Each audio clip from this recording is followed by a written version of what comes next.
There's a lot of stuff that goes on in the behind the scenes here at Nets Republic, here at Nets Republic headquarters or whatever. One of the main things is when there's a back-to-back and I get home late from work, I have to like just not sleep to watch the game, and it's just it's throwing me off a cliff. I'm not gonna lie, I'm exhausted, and as soon as I finish this video, I'm going right back to work. But that's not here to there. Y'all didn't ask for that, but that's not here to there. But just finished watching the Bulls game. I watched like the first quarter, then I fell asleep, then I woke up at like 5 in the morning, and then I watched the rest of the game right now. And I'll tell you something, it was a very close affair, and we were able to pull it out under the guise of what it's always been around here. A dub is a dub, and we will absolutely take it. There's a couple things we got to address. I got to make this video quick because I got to go to work, but there's a couple things I want to address and kind of get out there. But one of the main things I want to say is we saved this for when we would beat teams that were trash last year. But we're going to bring this gag back this season significantly for the play-in tournament and just say, oh my God, it's Russell Crowe. Oh my God, it's Russell Crowe. Oh my God, it's Russell Crowe. Oh my God, it's Russell Crowe. Oh my God, it's Russell Crowe. We don't care. We do not care. And I just need everyone in the stratosphere of the NBA and the marketing teams to understand we don't care. You can put whatever 30-year-old influencers you want out there. You can have Richard Jefferson out there, whatever you want. We don't care. Maybe the 12-year-olds care, but us like normal fans, we do not care. I just want to make it 1000% clear. So if anyone is thinking there's going to be some analysis of how we're doing in the standings of the play-in tournament, Sever the Bond does not care. I'm chalking this up to Summer League. I'm chalking this up to the All-Star break. I do not care. It is not canon to me. Now, I like the WNBA more than the NBA. So, we've had the Commissioner's Cup over there in the W for a minute now. I mean, like it's been about 2 to 3 years, I think. I don't care about that. Like, it's cool to see the actual game itself because it like adds to rivalries and stuff. But like, I don't particularly care about in-season tournaments. I don't care. It's not a league specific thing. I'm telling you, I don't care. I'm aware of how it works. I don't care. I refuse to cover it. It's cool that there's special courts and stuff, but I don't care. You can't make me care. There's nothing that can be done that can make me care. So I want to make that clear. If you are looking for analysis on the in-season tournament and the implications of that, I want you to go find another YouTube channel because I don't care. Now let's talk about the game itself.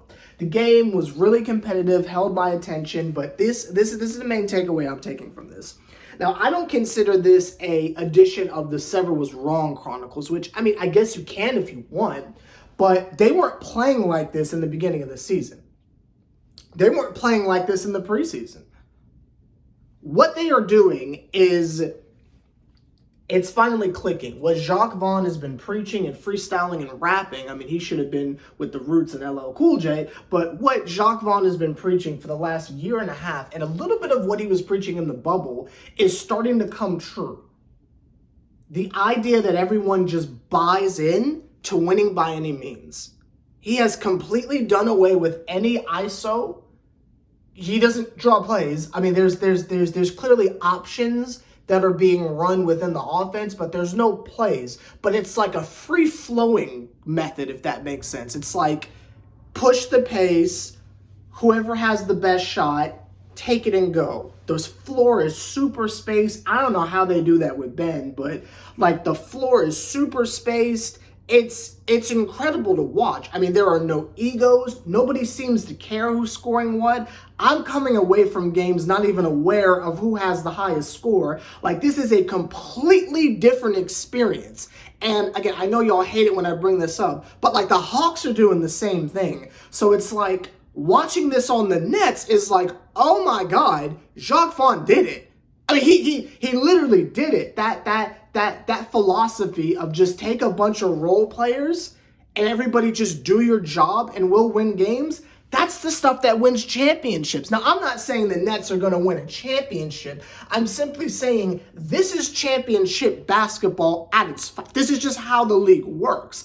Look at Golden State, right? Look at Denver is a really good example of that. Like there's obviously a star, but it's like, it doesn't really matter what he does. It's the team that beats you. You get beaten by the team. It's not, oh, Kyrie had 54, that's why the Nets won. The team collectively beats you. And he's even managed to get Cam Thomas to buy in to the ideology of just get your shots within the offense and go crazy. Like if you're in a position to score, if we're swinging the ball over to you for your personal little set, go off, right? Like look at Finney Smith, who, my God, he's been talking about he can hit threes for like a year and it's finally happening. Like look at Finney, right? They're saying jack up 10 shots type stuff. Like, I mean, it's just get whatever you want within the flow of the offense. Just make it make sense. I am coming away from games. Not that I ever check the box score, but like, I don't care what they're scoring. I'm looking at did we win or not. And I'm going to be honest, we're over 500. Should we care what the record is?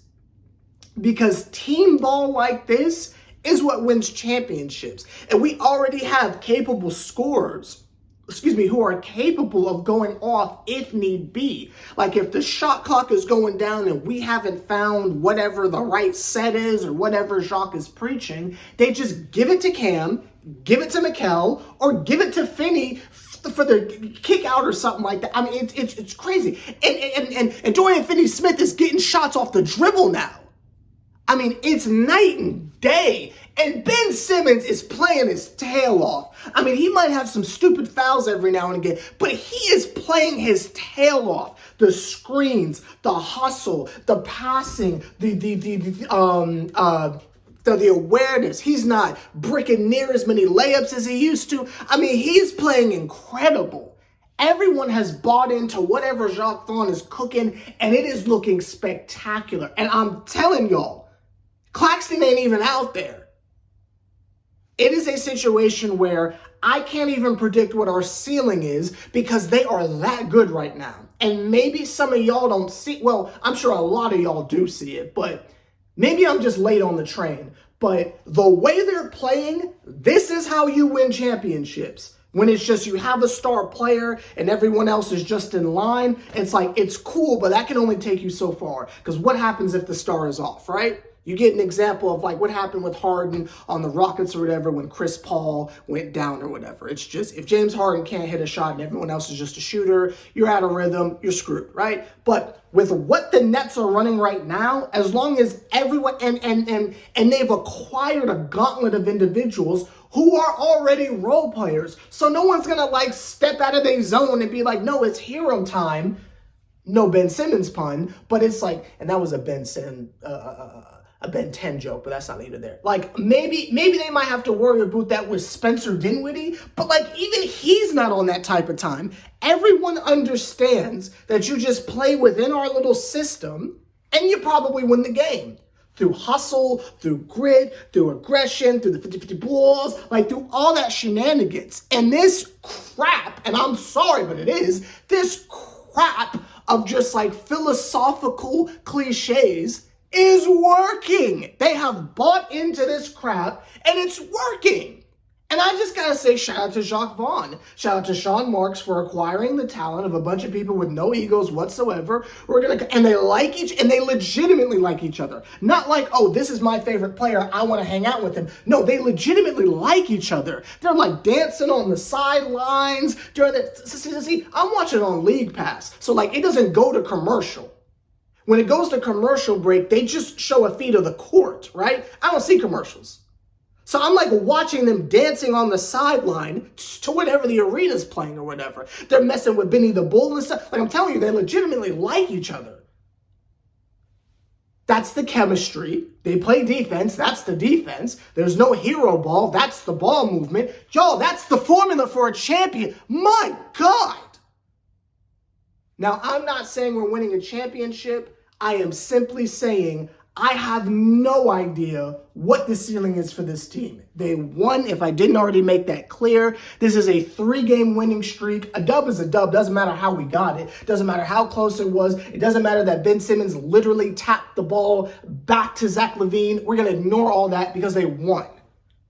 Now, I got to go to work, so I can't go as in-depth as I want to go right now, but I'll see you again later tonight for the game against the Celtics. That's going to be definitely our first measuring stick game to see, how far we've come exactly. If we beat the Celtics, we need to have a serious conversation of what the ceiling is for this team this year. I just want to make that clear. If we win tonight, we need to have a serious discussion of where this team is. Let me know your thoughts down below. I got to get to work. I'll see y'all later tonight. Much later tonight, because I got stuff to do, so it'll be much later tonight. But